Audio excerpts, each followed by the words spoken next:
सबलीकरण तथा राष्ट्रिय सरोकार समितिका माननीय सभापति सोनाम गेल्जेन शेर्पालाई राष्ट्रिय निकुञ्ज वन्यजन्तु आरक्षण र मध्यवर्ती क्षेत्रमा मानव र वन्यजन्तु बीचको द्वन्द्वको अवस्था अध्ययन प्रतिवेदन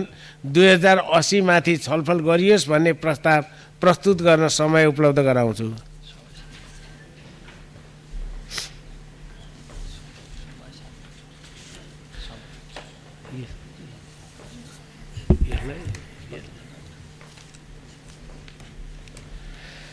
समय 7 मिनट।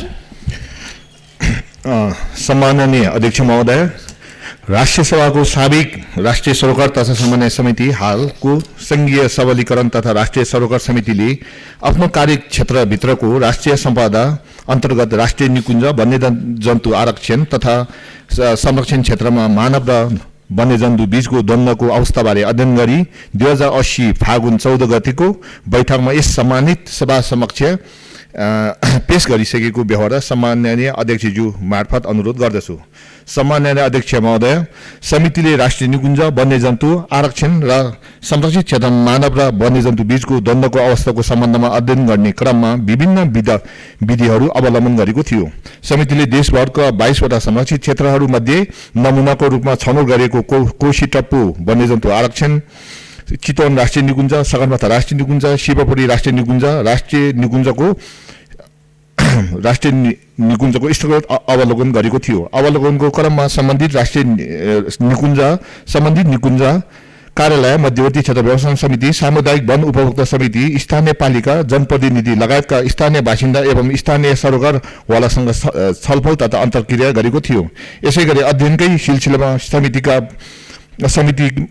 समिति बैठकमा वन तथा वातावरण मन्त्रालय, राष्ट्रिय निकुञ्ज तथा वन्यजन्तु संरक्षण विभागसँग सम्बन्धित विषयका विज्ञसँग छलफल गरेको थियो। समितिले वन तथा वातावरण मन्त्रालय मार्फत देशभरिका सबै संरक्षित क्षेत्रहरूमा यस सम्बन्धमा विभिन्न विषयको जानकारी प्राप्त गरी प्रश्नावली तयार गरी वितरण माग गरिएको थियो। यी सबै विधिबाट प्राप्त गरिएको जानकारी तथा तथ्यहरूलाई समितिमा अध्ययन तथा विश्लेषण गरी राष्ट्रिय निकुञ्ज वन्यजन्तु आरक्षण र मध्यवर्तीमा मानव र वन्यजन्तु बीचको द्वन्द्वको वस्तुगत अवस्थाबारे अध्ययन गरी प्रतिवेदन तयार गरेको थियो। सम्माननीय अध्यक्ष महोदय, नेपालको स्थगन जैविक विविधताको संरक्षण गर्न नेपालको विभिन्न भौगोलिक क्षेत्रमा रहेको पारिस्थितिकीय प्रणालीहरूको संरक्षण गर्ने संकटपन्न दुर्लभ र महत्त्वपूर्ण वन्यजन्तु वनस्पति लगायत जैविक विविधता संरक्षण गर्ने वन्यजन्तु वनस्पति र तिनको वासस्थान संरक्षण एवं व्यवस्थापन गर्ने अद्वितीय सौन्दर्य, भूदृष्टि, सिमसार, हरियाली, पहाड, हिमाल, पदयात्रा र मनोरञ्जनको दृष्टिकोणले महत्त्वपूर्ण मानिएका क्षेत्रहरूको संरक्षण गर्ने, संरक्षित क्षेत्रहरूभित्र र आसपासका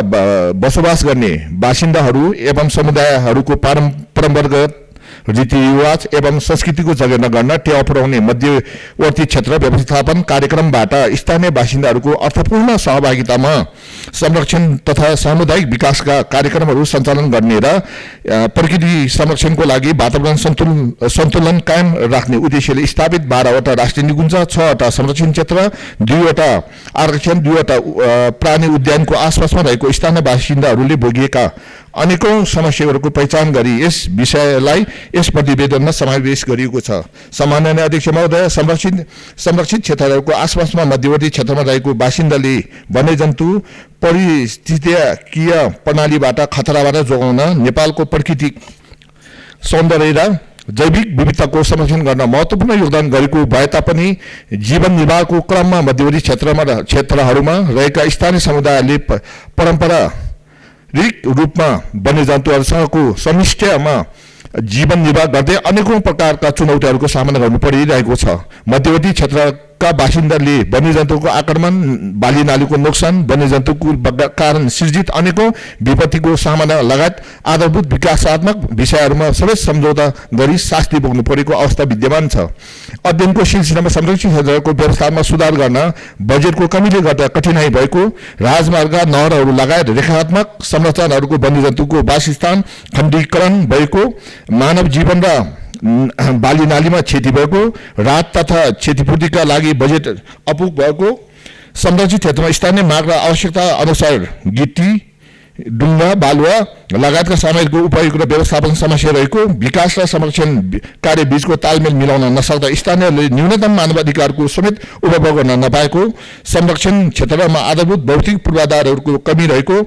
चोरी शिकारी नियन्त्रणको लागि आवश्यक प्रविधिको कमी र अति आवश्यक उपकरण कमी रहेको, निचा प्रजातिको बढ्दो समस्या रहेको, कर्मचारीको क्षमतामा विकास अपेक्षित ध्यान दिन नसकेको, आधुनिक प्रविधिको उपयोग कमजोर रहेको, नगरभित्रको फोहोर निकुञ्जभित्र फालिने गरेको पाइएको, छाडा गाईबस्तु बुसिया कुकुरको नियन्त्रण रोकथाम चुनौतीपूर्ण रहेको, उद्धार केन्द्र तथा चिडियाखानाको सञ्चालनको विषय पेचिलो बनेको, संरक्षित क्षेत्रहरूको सीमा स्पष्ट रूपमा निर्धारण हुन नसकेको, पर्यटन पूर्वाधारको कमी रहेको, निकुञ्ज क्षेत्रबाट उठेको राजस्वको 30 देखि 50% स्थानीय स्तरमा उपलब्ध गराउनुपर्ने कानुनी व्यवस्था भए पनि 20% भन्दा कम रकम मात्र उपलब्ध गराउने गरेको, निकुञ्ज प्रभावित समस्या समाधानमा यथोचित ध्यान दिन नसकेको, अन्तर्राष्ट्रिय सम्मेलन तथा बैठकहरूमा स्थानीय स्तरको संरक्षण वस्तुगत अवस्था र स्थानीयहरूको समस्या बुझेका स्थानीय व्यक्ति तथा संरक्षण कर्मीहरूको सहभागी न्यून रहेको जस्ता केही प्रमुख समस्याहरू पहिचान गरेका छन्। सामान्य अध्यक्ष महोदय, पहिचान भएका उल्लेखित समस्याहरूको समाधानको लागि प्रतिवेदनमा 2029 सालको राष्ट्रिय निकुञ्ज तथा वन्यजन्तु संरक्षण सम्बन्धी ऐनलाई खारिज गरी संघीयता अनुकूल नयाँ ऐनको निर्माण गर्नुपर्ने, भोग अधिकारको सुनिश्चित गर्नुपर्ने, व्यक्तिको जग्गा जमिन र निकुञ्जको भूभाग जीपीएस आधारमा वैज्ञानिक रूपमा सीमाङ्कित गर्नुपर्ने, परम्परागत पेसाको संरक्षण गर्नुपर्ने, राजस्व बाँडफाँडको सुनिश्चित गर्नुपर्ने, डुङ्गा, गिटी, बालुवा लगायतका नदीजन्य तथा वन पैदावारको उपयोग गर्नुपर्ने, स्थानीय स्तरमा उद्यमलाई प्राथमिकता दिनुपर्ने, संरक्षणका गतिविधिमा स्थानीय सहभागिता सुनिश्चित गर्नुपर्ने, असल अभ्यासको अनुकरण गर्नुपर्ने, व्यवसाय सञ्चालनमा सहजीकरण र नियमन गर्नुपर्ने र संरक्षण क्षेत्रको वरिपरि स्थायी पर्खालको निर्माण गर्नुपर्ने,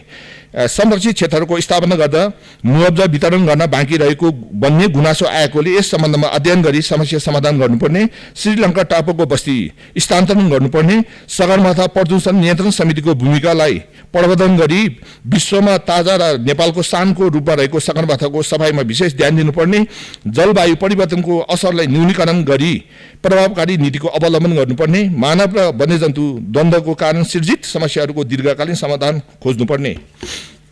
संरक्षित क्षेत्रहरूमा एकीकृत सूचना प्रणाली लागू गर्नुपर्ने, मध्यवर्ती र कोर एरिया बीचको स्पष्ट सीमा निर्धारण गर्नुपर्ने, संरक्षित क्षेत्रहरूको सीमाङ्कन जीपीएस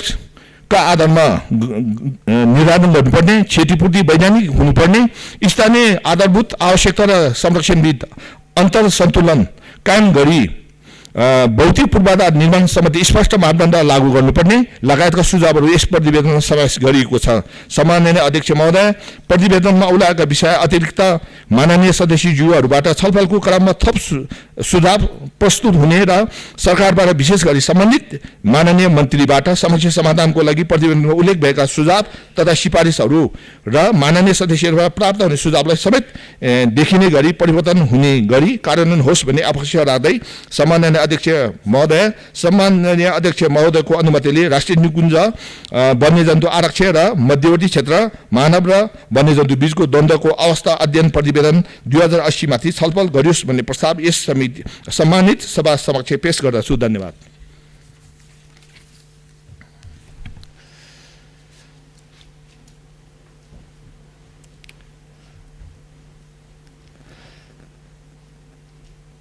मान्य सदस्यहरू, अब म राष्ट्रिय निकुञ्ज वन्यजन्तु आरक्षण र मध्यवर्ती क्षेत्रमा मानव र वन्यजन्तु बीचको द्वन्द्वको अवस्था अध्ययन प्रतिवेदन 2080 माथि छलफल गरियोस् भन्ने प्रस्तावलाई निर्णयार्थ प्रस्तुत गर्दछु। मान्य सदस्यहरू, यो प्रस्तावको पक्षमा हुने मान्य सदस्यहरूले हुन्छ भन्नुहोला र यसको विपक्षमा हुने मान्य सदस्यहरूले हुन्न भन्नुहोला। यो प्रस्तावको पक्षमा हुने मान्य सदस्यले हुन्छ भन्नुहोस्। यो प्रस्तावको विपक्षमा हुने मान्य सदस्यहरूले हुन्न भन्नुहोस्। हुन्न भन्ने आवाज सुनिएन, तसर्थ राष्ट्रिय निकुञ्ज वन्यजन्तु आरक्षण र मध्यवर्ती क्षेत्रमा मानव र वन्यजन्तु बीचको द्वन्द्वको अवस्था अध्ययन प्रतिवेदन 2080 माथि छलफल गरियोस् भन्ने प्रस्ताव सर्वसम्मतिले स्वीकृत भएको घोषणा गर्दछु।